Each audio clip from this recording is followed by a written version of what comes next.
안녕하세요. 정태근 변호사입니다. 이번 시간에는 그 신탁계약상의 후순위 우선수익권과 수익권에 대해서 근질권을 설정하는 것의 차이가 무엇인지에 대해서 살펴보도록 하겠습니다. 보통 언제 나오냐면 이제 기성고 대출을 했다가 준공 전에 자금이 모자르면서 추가로 자금을 조달받는데 요거에 대한 담보가 1순위 우선수익권은 이미 기존 대주단이 가지고 있기 때문에 2순위, 만약에 2순위를 시공사가 또 잡고 있다면 3순위, 2순위나 3순위 같은 후순위 우선수익권을 잡아달라라고 보통 이제 준공 직전에 투자자들이 요청을 하시는 경우가 많이 있는데, 이건 이제 1순위 우선수익권자들이 동의를 하지 않는 경우가 많습니다. 왜 그러냐면 후순위 우선수익권자가 공식적으로 신탁계약서상에 들어오게 되면 이걸 준공담보대출로 떠가야 되는데, 새로운 그 대주단으로부터 빌려야 되는 금원이 훨씬 더 커지게 됩니다. 2순위 우선수익권이 없으면 1순위 우선수익권자가 자기만 동의하면 신탁계약 해지시키고 새로운 신탁사로 넘길 수 있기 때문에 조금 더 가볍게 움직일 수 있지만, 2순위 우선수익권이 있으면 1순위 우선수익권자가 해지 동의 의사를 표시하더라도 2순위 우선수익권자에 대한 어떤 채무가 모두 변제되지 않으면 신탁계약 해지가 되지 않기 때문에 1순위 우선수익권자가 엑시트하는 것 자체도 좀 어려움이 조금 더 생길 수 있습니다. 그래서 보통 1순위 우선수익권자가 마지막 순간에 이제 2순위 우선수익권 잘 인정을 안 해주려고 하죠. 대출의 초기에는 이제 2순위 우선수익권자가 들어오는 것이 개별 공매권의 실행으로 인해서 1순위 우선수익권자의 의사에 반하는 어떤 사업장의 공매 진행 또는 경매 진행을 방지하고자 하는 차원인 경우가 많은데, 준공 직전에 들어가는 경우에는 공매의 가능성보다 신탁계약 해지의 어려움 때문에 반대를 하는 경우들이 많이 있습니다.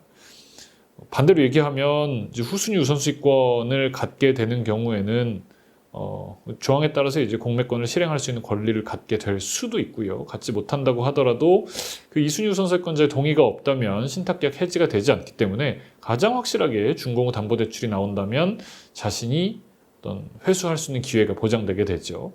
또한 신탁계약 해지 자체를 저지할 수 있기 때문에 준공 후 담보대출이 일어날 경우에 2순위 어떤 우선수익권을 필수적으로 줘라라는 협상을 하기도 조금 더 용이하실 수 있겠습니다. 하지만 요거는 선순위 대주 입장에서 동의해주지 않으면 들어갈 수 있는 방법이 없기 때문에 현실적으로는 이제 수익권에 대한 근질권이 설정되는 경우가 많이 있지요.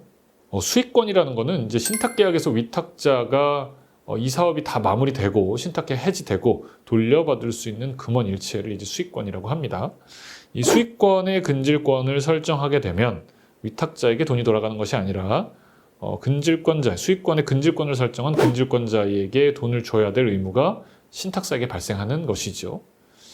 때문에 채권에 대한 근질권은 이제 민법상으로는 통지만으로도 대항요건을 갖출 수 있지만, 신탁계약의 수익권을 함부로 양도하거나 담보를 제공할 수 없다는 조항들이 들어가 있는 경우들이 많이 있고, 여기서 더해서 신탁사의 동의를 받지 않는다면 어떤 처분이라든지 근질권 설정에 대해서 그 권리자들이 신탁사에게 어떤 권리도 행사할 수 없다라는 특약이 들어가 있는 경우가 많이 있기 때문에 반드시 수익권에 대해서 근질권을 설정하시기 전에는 신탁원부는 등기소 가면 이해관계인이 아니더라도 언제든지 떼어보실 수 있으니까요. 신탁원부 떼어보셔가지고 신탁계약상에 어떤 제한사항이 있는지를 확인해 보셔야겠습니다. 수익권에 근질권이 있다 그래서 신탁계약의 해지를 저지하기는 쉽지 않습니다. 다만 특별한 문제가 없이 잘 마무리가 된다면, 준공 담보대출이 나오거나 분양이 잘 돼서 돈을 가져간다면 결과적으로는 후순위 우선수익권을 설정한 것과 수익권의 근질권을 설정한 것이 결과적 차이가 없을 수도 있겠지만, 그 과정상에 아무래도 후순위 우선수익권을 갖는 것이 조금 더 그 후순위 채권자에게는 강력한 담보 조치가 될 수 있겠다라는 말씀을 드리고요. 이걸 보완할 수 있는 방법이 어떤 게 있을까요? 라는 질문을 최근에도 받은 적이 있는데, 만약에 그 위탁자의 주식에 근질권이 설정되어 있지 않다면, 그렇다면 그 주식에 대해서 근질권을 설정을 하고 기한 내에 우리가 후순위 채권을 변제받지 못한다면 주식 근질권을 실행하는 방법을 생각해 볼 수도 있겠습니다. 그 주식금질권 실행해서 뭐합니까? 그 종이에 불과한 거 아닙니까? 라는 말씀을 하시는 경우도 있는데 주식금질권이 실행된 경우에는 1인 주주가 되기 때문에 대표자를 자유롭게 선정할 수 있는 권리도 갖게 됩니다. 강력하죠. 그 법인 자체의 소유권을 가지고 오는 거기 때문에 만약에 선순위 대주단이 주식금질권을 설정해 놓지 않았다면 주식금질권을 설정하는 것도 고려해 보실 수 있겠습니다. 또한 선순위 대주단에게 먼저 제공해 놓은 시행권 포기각서, 시공권 포기각서, 연대보증 이런 것들은 선순위 대주를 위해서 제공된 것이기 때문에 중복된다고 하더라도 1순위 대주에는 관계에서는 후순위이겠지만 연대보증이라든지 시행권 포기각서 같은 것들을 받아놓는 것도 유효한 채권 신용보강 수단이 되실 수 있겠습니다. 요거를 하려면 아까 말씀드린 것처럼 신탁 원부도 확인해 봐야 되겠지만 그 기존 대주들이 가지고 있는 대출 약정서 또 담보 약정에 어떤 것이 있는지도 확인을 해 보셔야 되기 때문에 대출 계약서와 신탁 계약서, 기존의 연대 보증이라든지 주식금질권 설정되어 있는지 여부를 포함한 기존 대주단에 가지고 있는 어떤 계약서 일체, 날인 스캔본을 받으셔가지고 확인해 보시는 것이 필요하겠고요. 만약에 준공 후 대출이 들어간다고 하더라도 준공이 제대로 일어날 수 없는 것이라면 이런 그 담보권 설정하는 것들이 모두 실효성이 없겠죠.